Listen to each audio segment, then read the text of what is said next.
evening.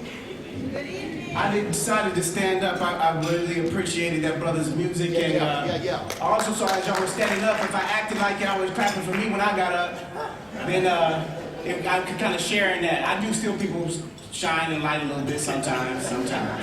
So I apologize for that. But my name is Sharif Lawaru, and I have the pleasure of introducing our keynote.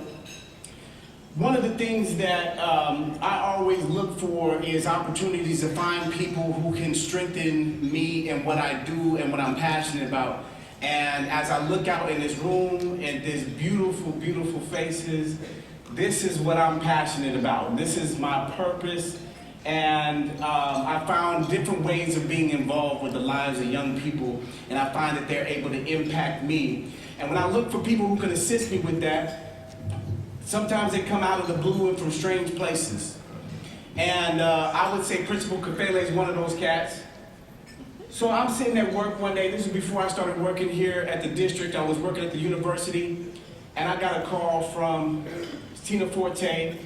And one of the things that she's notorious for doing is when someone important is brought to this community and is meeting with the educators, she'll give me a call and connect and see if they can't come by the Malcolm X Center, which is an organization that I'm involved in. And I found out that there was someone that was in town who, during his presentation, stated that he was only halfway through because he had to come by and visit the Malcolm X Center. There was a reason why he came to Omaha. He took up the, he's wanted. Everybody wants to have him come and speak and talk about what he does. And so he heard Omaha, Nebraska, and was like, oh, birthplace of Malcolm X, I'm there. And so when I got the call to say he wanted to come by the center, I'm at work, I said, I'm there. So I took my lunch break. It was 3 o'clock. But it was lunch, it was official. And I came over and I met this brother, and it really made a difference. I realized in speaking to him that I was in the presence of someone who could really, really impact people by sharing his knowledge and his insights. He had been there, he had done that. His passion is about young people. His passion is about the community. His work with African American males is known around the world. He has videos that he puts together on YouTube. You guys may have seen those. I checked them out after because I actually was not told exactly who he was when he came in. And so in talking to him, I was like, this person knows some stuff. He should probably be like sought after. And realized that he has more awards than I probably have like years on this earth, times 2 or 3. Even has a day named after him. Everybody don't get that, but Omaha, Nebraska, if mayor officials around here, Sharif Lawaru Day, you don't even have to pick it as a special day, just pick one, throw it out there for me. I want to be up on this level. But he has a video, and there's about 150 of them. It's Message to Your Son, and these selfie videos are for young men of all ages, all backgrounds, and they really are extremely insightful as a way of being able to find out just candid conversations with someone who's been there, but who also understands that there's continued knowledge that he's looking to get. This brother is married, has 3 children. His wife is Kimberly. His children, Baruti, Jabari, and Cabria. And the 3 of them, and if it's anything like my family, your children, your wife are motivated, you can hear it in the way that he speaks. I want you guys to listen to him, take heed in what he says. You guys are young scholars, so I know you have paper right there in front of you. I know you have a pen. You will want to write something down. Now, keeping in mind that I'm a young/old scholar, I actually tap into my phone. So, usually in class and things like that, you can't have your phone out. You guys technically pull that thing out and say, I'm taking notes. You usually aren't. You're texting somebody. Right now, if you want to listen to this brother, this is something that you would want to post if you're on Twitter and have a little quote. You'd be like, yeah, he just said this. This is like on point. You may do that. I'm giving you permission to say, here I am. I'm listening to information. Please take heed. Welcome, Principal Baruti Kafele.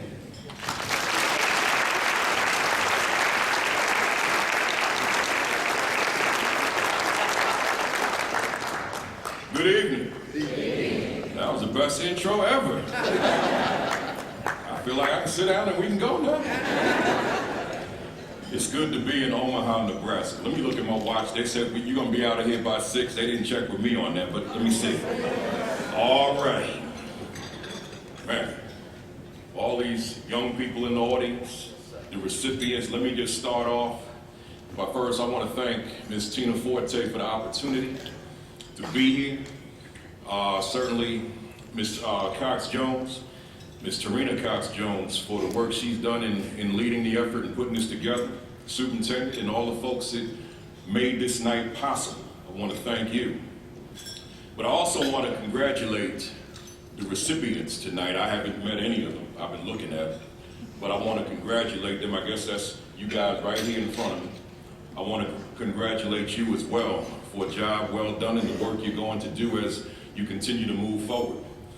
But in this short presentation, if I could give this a title, I want to call it By Any Means Necessary. Yes, sir. Yes, sir. Yes, sir. By any means necessary in the spirit of the city I'm in right now. Yes. And I might also say that this 3-day visit that I'm on to Omaha, I could call it the tale of 3 cities. And here's what I mean. Let me look at my watch. Last night, I had an extraordinary night. I would consider it one of the best evenings that I've had in a very, very long time. I spent about an hour or so at the Douglas County Juvenile Detention Center, and they said to me, we want you to speak to the high intensity unit. So I couldn't wait. I was anticipating it for several days. I was in Alabama doing some work with educators there, but I had last night on my mind. So finally last night got here and I knew that this program was going to come the day after and then going to speak to some young people tomorrow. I knew that was coming, but I couldn't wait to get into that facility to see those young men.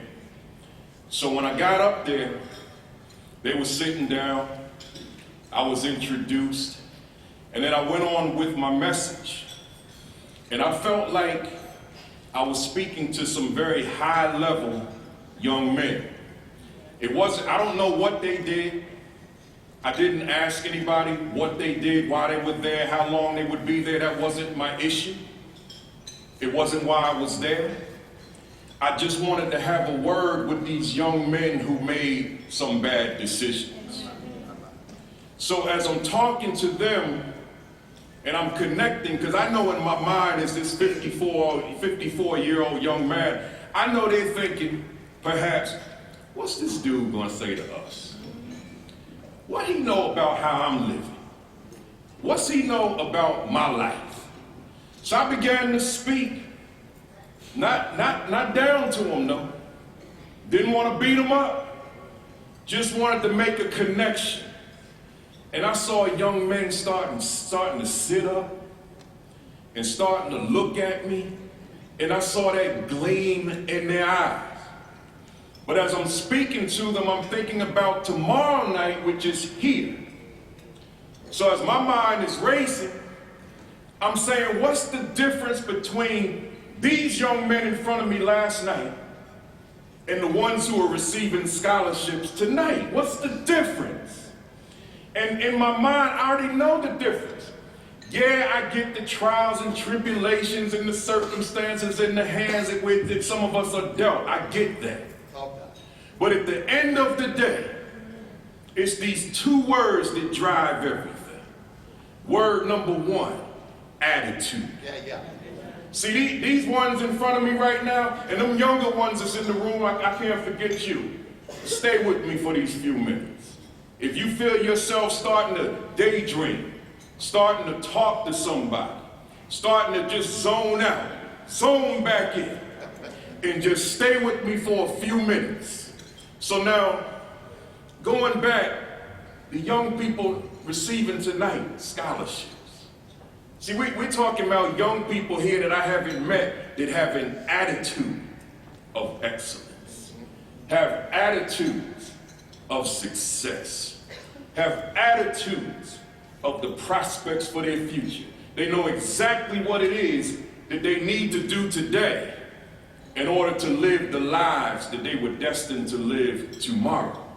So here they sit. But as I'm talking to the other young men last night, I don't know that they came with the same attitude. But it's never too late.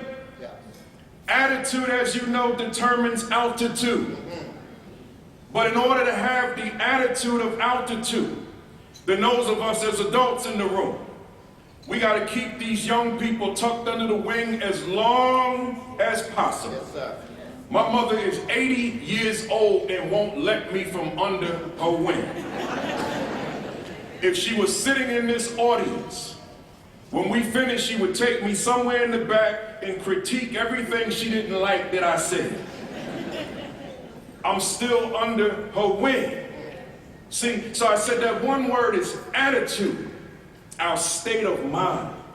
And realize, young people, as you make this journey, regardless of how positive your attitude may be, there will be challenges to your attitude each and every day. And the question is, how do you meet that challenge? All sorts of distractions, all sorts of temptation. But what is it that you will do to make sure that you walk that narrow path, staying focused on achieving nothing but excellence for yourselves? Your attitude matters. But then the second word, as I thought about you all while speaking to the young men, is the word decision. See, the words attitude and decision are coupled together.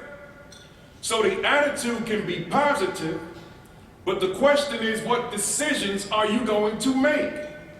And see, I listened attentively to brother who was rapping tonight. I listened to him. I can't do what he does. I wasn't blessed with that skill. But I certainly was listening to what he said. But truth be told, I also listen to the other rappers. Not because I like hip-hop music, because to be quite frank with you, I'm not a fan. But I'm an educator. And because I'm an educator, I've got to listen to the other music. That's it. How am I going to be effective if I don't know what the students are being exposed to? Or how am I going to be effective if I don't know what they expose themselves to? So then it becomes incumbent upon me to not only listen to the Christian rap, but I gotta listen to the commercial rap.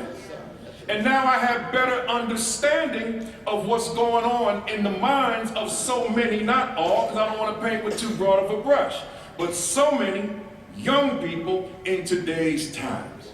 But it also puts me in better position to counter those values which have been shaped as a result of what they've been exposed to. So now I'm listening to that commercial side, and I'm being molded, I'm being shaped by it, I'm being led by it, and now I find myself making decisions that run counter to who I am. So I'm saying to us that we have to be mindful of the decisions that we make based on what we expose our minds to. See, the food in here was healthy, but if it was not, you and I would be sick within a matter of time. Well, if the food that we allow to come in here every day is toxic, then we become sick over a much longer period of time. Yes, sir. So we've got to make sure that we make the right decisions while we maintain that attitude. But then the tale of, I said, 3 cities. Tomorrow morning, I'm going to 2 schools, Kennedy, Druid Hill. Let me tell you something. I'm saying to the young people, these recipients right now, regardless of your own challenges, regardless of your own obstacles, which I promise you, you will face, you have a responsibility to them babies in Omaha. See, they may never meet LeBron. They may never meet these other famous people, but they got you. Yeah. See, and LeBron and the rest of the famous folks are of no more value than you. You represent.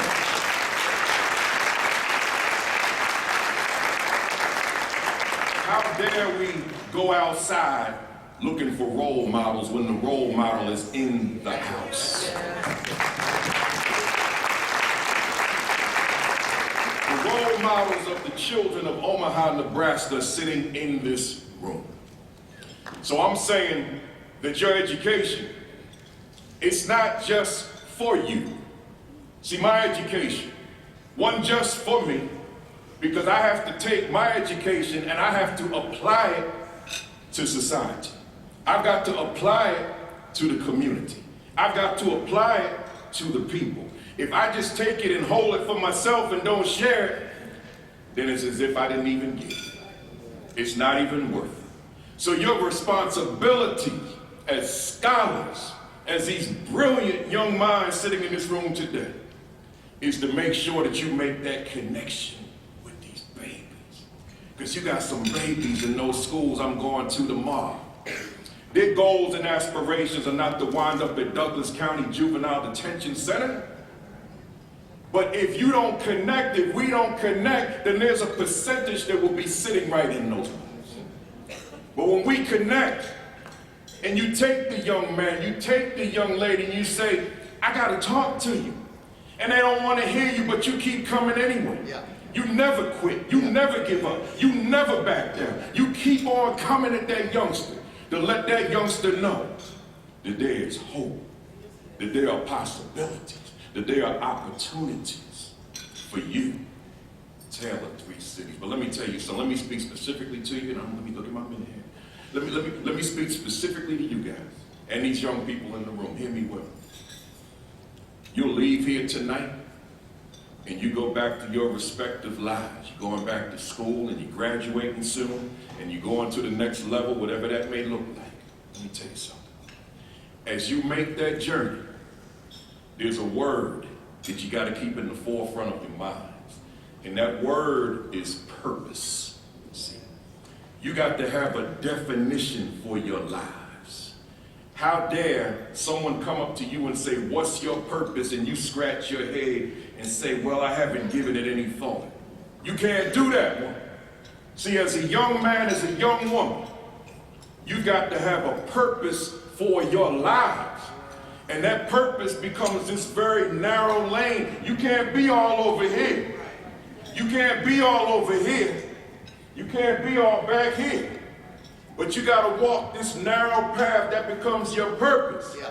See, think about a dictionary. The dictionary has got all these words. And every word in the dictionary has a definition. And I promise you, there's not one word in there that you won't see some kind of a definition to tell you the meaning of that word. Well, I'm saying it works the same way with you. Your purpose is your definition. It tells the world your meaning. And imagine you go through life and someone asks you your purpose and you do not know. What that simply means is that your life has no meaning. You're just existing. See, you got to be more than existing. You got to strive for, dare to be great. See, you born with that. How dare you accept average for yourself?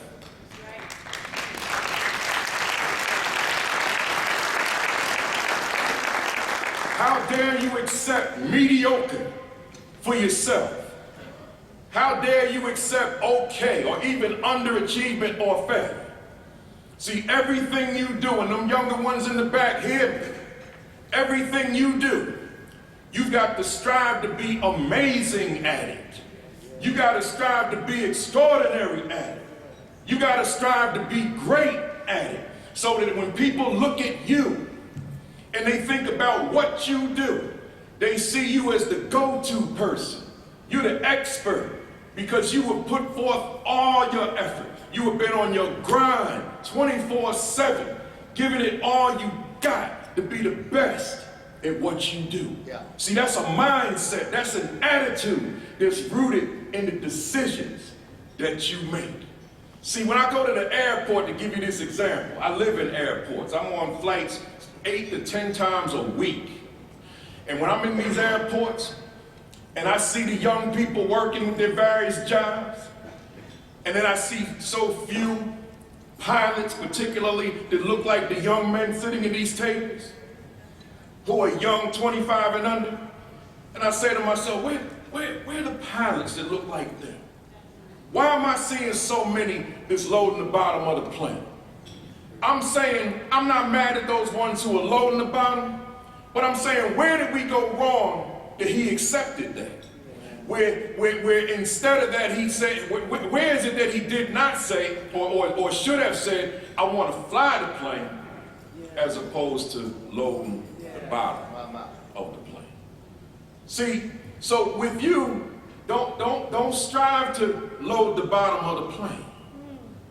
Strive to be in the pilot's seat. Yes, sir. See, that's where you belong. You were born with that. But I'm going to say it again. This journey ain't easy. It's challenging. And not only the journey itself, but sometimes the people in our space. See, you got to guard your space. Yeah. Because sometimes we don't maximize our potential, reach a level of self-actualization, because we let toxic people in our space. So what I'm saying to you, you got to make sure that you guard your circle. See, my name is Principal Kafele. My legal name is Baruti Kafele. But I took my old title, I was a 14-year principal, and made it my name. And I said, I'm going to live to the standard of a principal forever. See, so what I'm saying to you young people, your space, I can't live to this standard if I got the wrong people near me. See, I might love them, that's my homie, that's my girl, that's my dog, that's my boy, that's my man, I get all that stuff. But what I'm saying to you, at some point we got to know when to cut ties. Because that individual might be keeping us from being who we were born to be. But in order to get to that level, it goes back to that word purpose. Who are you? What are you about? What are you supposed to be doing? What is your definition? Principal Kafele, well, what's your purpose? Oh, I'm glad you asked. My purpose is to motivate, educate, and empower. Yes, sir. Period. I don't live for anything else. That's it. And you got to know your purpose like that. Yeah. In terms of being a speaker, people are asking me to speak in genres and categories that are not related to this. We're paying this amount of money and blah, blah, blah. Can't do it, sir. Can't do it, man. It's not consistent with my purpose. Yes. It's not consistent with my identity. It's not consistent with my foundation. But Principal Kafele, we got 500 sales managers. We can pay about 15 grand, just a 45-minute speech. But it's not consistent with who I am. Yes. It's not a bad thing, but it deviates from my purpose. See, purpose is not easy, young people. You got to define it. But Principal Kafele, how do I find my purpose? I'm looking for it. You see these corners in this room? When you get home, you find your corner. And you sit in it for a long time. Days, weeks, months, years, whatever it takes. Just sit in that corner and introduce yourself to you. Find you. Because most of us, we live life and we don't tap into who we are. We don't even know who we are. Settle for some job just to make ends work, make ends meet. So when Sharif introduced me, he used some slang. I was glad he did so I could use some too. He called me a cat. So since he called me a cat, so now let me throw some slang. So now we're settled for some jive job. See, instead of doing what we were born to do. But one has to find one's purpose. But within that, you got to be goal setters, young people. And I'm not assuming you're not doing these things. It's just a kid from Jersey with a couple things to say. I'm not gonna hit you. Every time I do that, I know you right there. Right? So, you gotta set goals. Let me tell you something, folks. You stand up here and boast for a second. I'm loving life. Oh man, I'm loving it. Let me tell you why. I'll tell you why. I made a decision many years ago. Hear me, young people. You don't hear anything else I say today. Hear me. Them younger ones in the back, you hear me too. I made a decision a long time ago, based on my purpose, that I'm going to wake up every morning and I'm going to live this life on my terms. Yeah. That was a decision. Yes. That's not something that falls in your lap. That's a decision. But the question is, when times get tough, when the obstacles are great, will you punk out or will you continue to move forward? See, you can't allow yourself to be intimidated by the challenges, by the setbacks, by the obstacles. You can't allow it. When they come your way, and they will, then you have that game plan, because going back to the word goals, you're going to set these goals, and they're going to be short term. So if today is February 8th, you're going to have a goal for where I'm going to be by, say, February 20th.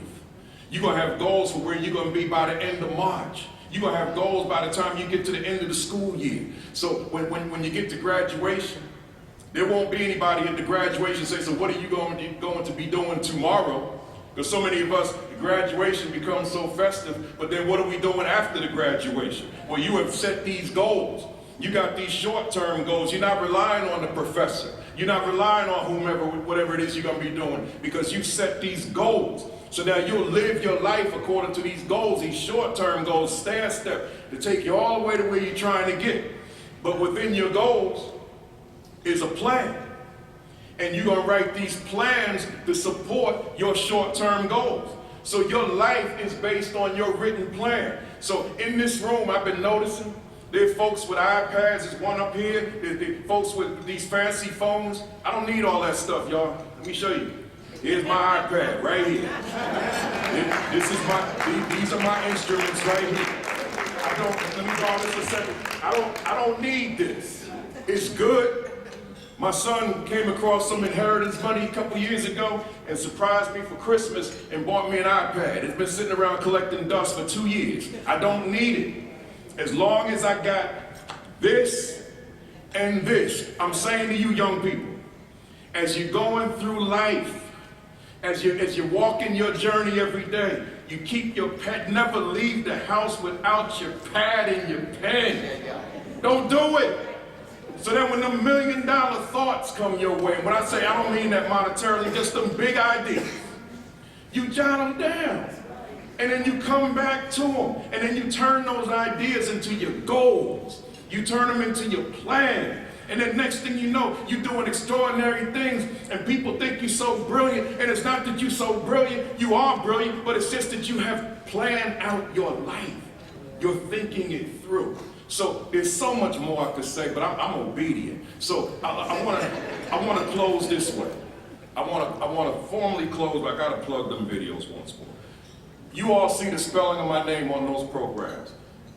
Remove the word Baruti, take principal and Kafele and combine them and add a .com, right? And then those videos are right on the home page. One of my most important missions for my life are these videos that I'm making for boys all over the world to say, here's what you gotta do to be successful. Girls watch them too, young ladies, and love them, but you all understand why I had to put the focus on these boys. But they're relevant to both genders. So I just want you to check those out. Now, in closing, today is the 8th day of Black History Month. This is really my time of year. What a blessing to be in Omaha in the middle of Black History Month. What a blessing.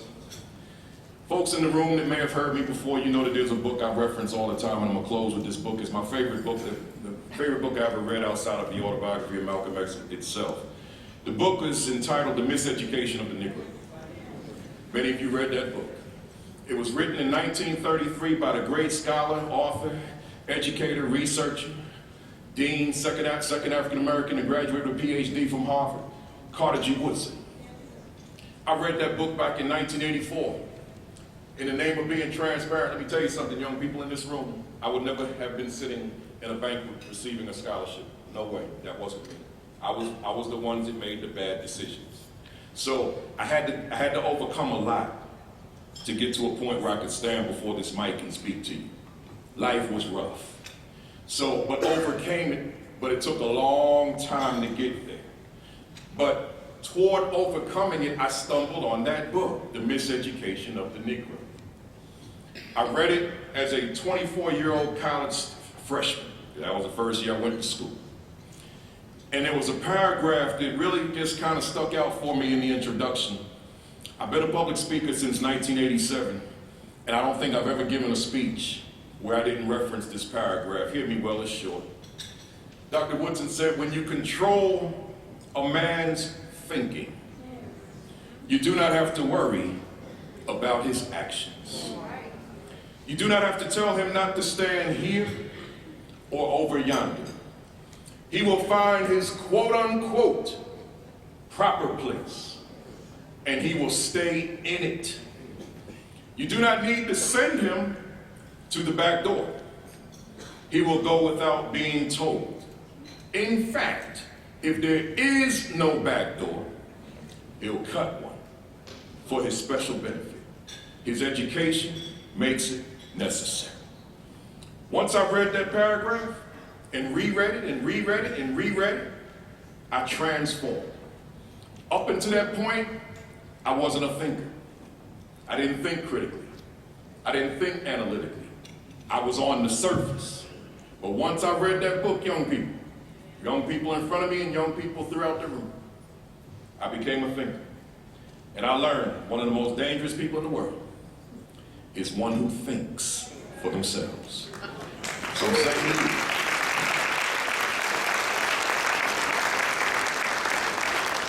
As I'm taking my seat, yeah, I'm not a preacher, but I am an ordained deacon. So I may say it a couple times. But as I'm taking my seat,